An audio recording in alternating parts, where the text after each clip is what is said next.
I'm going to zoom out, though, way out from Dan's presentation. I'm going to talk to you a little bit about Forbes and what we're doing and what my role is and how to be lasting, how to be relevant for a long period of time. Anybody here, let me see a sign of hands. Anybody here never heard of Forbes before? All right. I've been blessed with a pretty good brand for sure. But everybody here of a chief growth officer? I'm not going to read this, right? But I've been the chief marketing officer for the last 5+ years or so at Forbes. Got to always on the business side, what we're doing to stay relevant, stay new, stay current, earn money, connect with customers, connect with consumers, et cetera, et cetera. The last bullet there I added for the growth opportunities. I think the world is changing so quickly right now that in order for a business to thrive and survive, it has to be relevant, and it has to serve the audiences, its partners, and its purpose. If it's not doing all three of them, then we really don't have a reason to grow and thrive also. I saw Ishmael out here before, but Ishmael, when I was talking to him at one of the breaks, he said, does Forbes really need more growth? Does it really need a growth officer?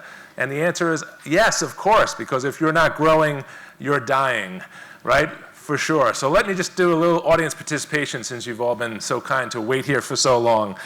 The Forbes 30 Under 30 brand, how many people in the US get honored every year? 30. Wrong. It's 600. It's 30 people in 20 categories under the age of 30. So if you see up there, it's a pretty hard list to get onto. There was 15,000 nominees last year. There was 80 celebrity judges for all the different categories. There was 50 editors who worked on this project, right? So it's a very tough list to get onto, but it's something that keeps us relevant, right? Because we're constantly introducing new people, and we talk a lot about, Forbes being a kingmaker. The history of Forbes has been promoting the wealthiest, promoting the most influential, et cetera. Every year we're recognizing 600 people in the US alone, right? And there's other brands around the world. How about this one? Everybody know who the richest person in the world is? Jeff Bezos, right. And this is a real-time thing we have going on that we can show the wealth and the affluence of people in real time based on their portfolio holdings, et cetera. So even with a messy divorce, he's still number one. But this is something that Forbes has been known for forever. And this is sort of that iconic thing that Forbes has been known for a really, really long time, but the business model is evolving as we bring in under 30, et cetera. How about this? Anybody know the venture capitalist community of women? 36 women, they self-named them. What's the name of this new community? Don't hear an answer, but it's called All Raise. And All Raise was started in 2018. Again, VCs, a very male-dominated business. Silicon Valley, very male-dominated business. Forbes said, this is ridiculous. Why isn't there more women featured here? We were beating that drumbeat for a while and actually got to put those 36 women on the cover not too long ago, right? So it's kind of important. How about this one? Everybody know how much Kylie Jenner's worth? $1 billion, right. How many people tweeted or commented and maybe hated on Forbes for calling her a self-made billionaire? Come on, let's see it. I know there was a lot of you. Yeah, there's one. Thank you. Very brave. We got a lot of pushback for that, for calling her self-made, but certainly she started off with more privilege and assets than many other people, but she did create $1 billion of net worth on her own, right? She leveraged that into a self-made. So our reporters and our editors stand by that, and I don't, whatever. Who cares about my opinion? How about this? What year was Forbes started? What year did we celebrate a birthday in 2017? So a couple of years ago now. Anybody care to guess? 100. We had our centennial.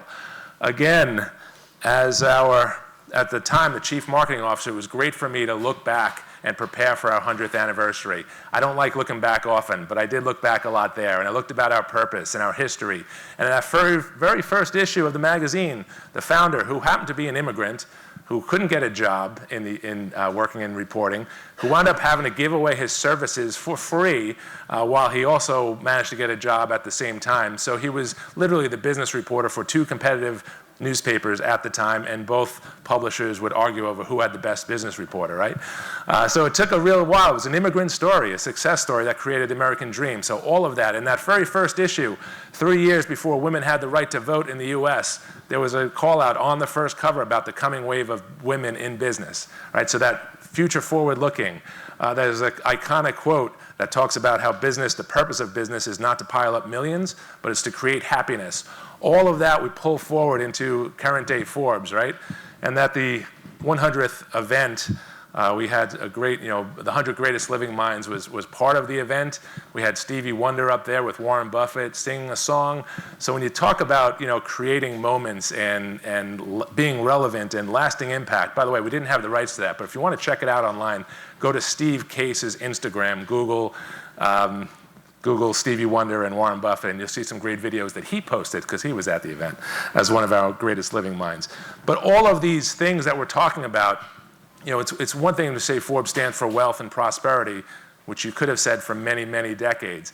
The more to be relevant today, you have to get into these micro communities, right? You have to take the purpose and of the success model, but drive it into women's empowerment and diversity and inclusion and more than finance, but technology and small businesses and et cetera, et cetera, et cetera. And I think that's what we've been doing. Told you I was going to go way, way out, way, way out. So when you think about what's happening in the world right now, modern society or civilization started about 4000 BC, right? When the pyramids were written. I'm based in New York, if you started here in LA, and you looked at the whole history of the planet or of time, and you stopped in front of, from here to the Empire State Building, how many miles do you think, or how far would you go until Forbes's launch 100 years ago? Anybody care to guess? About 10 feet from our offices in New York, right? So all of the planet, it's been around forever. Think about it. Think of that perspective. It was only about 200 years ago that our country, very developed country, had transportation, mass transportation, where you can get on a train and actually come to the West Coast for the gold rush, right? That was only about 200 years ago, not the super train, super fast train, right? But just connecting the country. It was only about 100 years ago that we had electricity was pervasive, right? That people could actually spend their evenings at night. When you think of all of that, that was before again, that was after Forbes was launched. When you think about that, you think about what's happened in the last 10 years, the last 5 years, the last 2 years, and how it's changing the world and how it's changing society. Spent all night coming up with this great chart, but business cycles, right? They're going so fast. The pace of change is so great that we are starting to call this time deflation. We live in a time-deflated world. We can accomplish so much in so little time. And what's going to look like in the next year is going to look much different than what was even the last 2 or 3 years. And you see it coming on the horizon, right? We see AI, we see autonomous driving, we see all these big trends that are going to influence not just business, but society. Forbes is still on the cutting edge of all of that. So changing our business. I also think with this time deflation, it's everybody knows the IWI world? Yes? I want what I want, when I want it, right? That's what we live in. I think we're in this period of inversion, what used to be the classic traditional power pyramid with the CEO or the president or whomever at the top. It's flipping right now, where consumers or those who used to be at the bottom, they are actually so enabled right now. You've probably all heard this analogy that there's, a person in a remote island or in sub-Saharan Africa right now has a cell phone in the pocket that has more access to information than President Bill Clinton had 20 years ago when he was in the White House, right? This is again what's happening. So if we're in that period of inversion, and that kind of leads to a lot of the queasy feeling we're all in right now, because things aren't necessarily modeled successfully. We're all kind of learning this out thanks to all this technology advances. But it's also an opportunity. I think the network ability for all of you as influencers, the impact that you can have is real, and it's happening quickly. And on Forbes' side, again, as we talk through what it means to be a media company, it's not about a written word or a video, it's about an experience, right? It's a connected experience. So this is actually, Marshmello on our under 30 list. This is Zed doing a music concert at our under 30 summit. This is what it takes now to be sort of relevant and continue being relevant. So the under 30 franchise, those 600 peoples, again, in the US, again, there's Europe, Africa, Asia lists that are also going live every year. It started in, what was it, 2011? Thank you.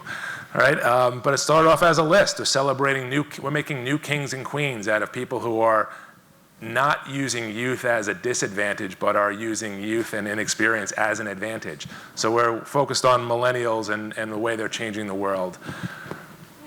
It's become much bigger than that. You guys can read. You can see that it's much bigger than that. And what are we doing? And I think this is kind of important. It's that bringing together of icons and titans of industry with new disruptors. And this is what we bring together when we talk about that. So back to that, 80 celebrity judges. It's coming from all walks of life. But literally, we'll have Richard Branson popping in, or Parma Lucky, or Jessica Alba, right? We'll have these people who are talking business, but also talking culture and society. I should have asked earlier, anybody here on the under 30 list? There's a couple in the back. Yeah, a couple in the back, including our host here. So glad you could be part of it. And that's probably why I got this gig today. But thank you, Eric. We talked about this already. It's that mix of business and culture. Looks fun, doesn't it? No? Yeah. All right. But here's the thing that I really want to pause just for a second on. This relevancy of what's going on in the world. And I think when I started at Forbes 10 or 11 years ago, I think wealth and some of the things that Forbes stood for really was power was concentrated and was held close. Right? It was like, if it's power, think of it as batteries, right? Like people had, the wealthiest had all the batteries. Today, it's much different from that. Wealth is distributed, access is distributed, experiences are distributed, power is distributed. And everybody who's in your networks right now, that makes you more powerful. The more people you're reaching and influencing, the more powerful you all have. We realize that now also. So that concept, with all of that, and with only 5 minutes left, I'm just going to tell you what I've been spending my last year on. And it is this thing called Forbes 8. And it's a new product, a video streaming on demand platform. We're purposely starting and launched in alpha in Ghana, in Africa. I'm going to show you a quick clip of what it's intended to do, but it's really to support entrepreneurs become better entrepreneurs. And I'll show you a quick video. You just know globally there's going to be a lot of new businesses that are started, and there's not really one guide. Okay, I'm going to show you a video shortly. The economic inequality, right? It's more than just not having enough money. It's also not being the best version of yourself. So that's really what the goal of Forbes 8 is. So who has heard of Forbes 8? A couple of people. All right, thank you. Most of my under 30 friends. Awesome, thank you. But if you want to help out, if you think this is aligned with your purpose, we would love it if you would get involved and check it out. Of course, we'd love it if you download it. It's a subscription-only model right now, $8.99 a month. But of course, if you want to just participate online, socially, check out the content, share the content, help us build a following, we appreciate it. So where did the name Forbes 8 come from? That 8 is really the infinity sign. Right? It's really hard to type that into a URL though, so we turned it on its side, and there is Forbes 8. That's the reason for it all. But it's very intuitive. If you look at it, think of it as Netflix for business, right? But it really focused on the business of business. And Forbes is pretty lucky that we have content around all different vertical industries and across all horizontal functions.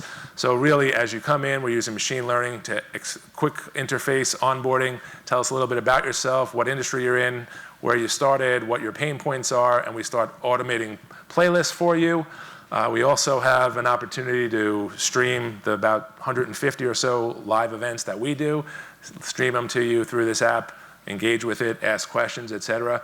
I'm going to skip through this. I'm not going to show you in the interest of time, but you can just see Rita Ora. I'm sure you guys know who she is, and the singer and songwriter.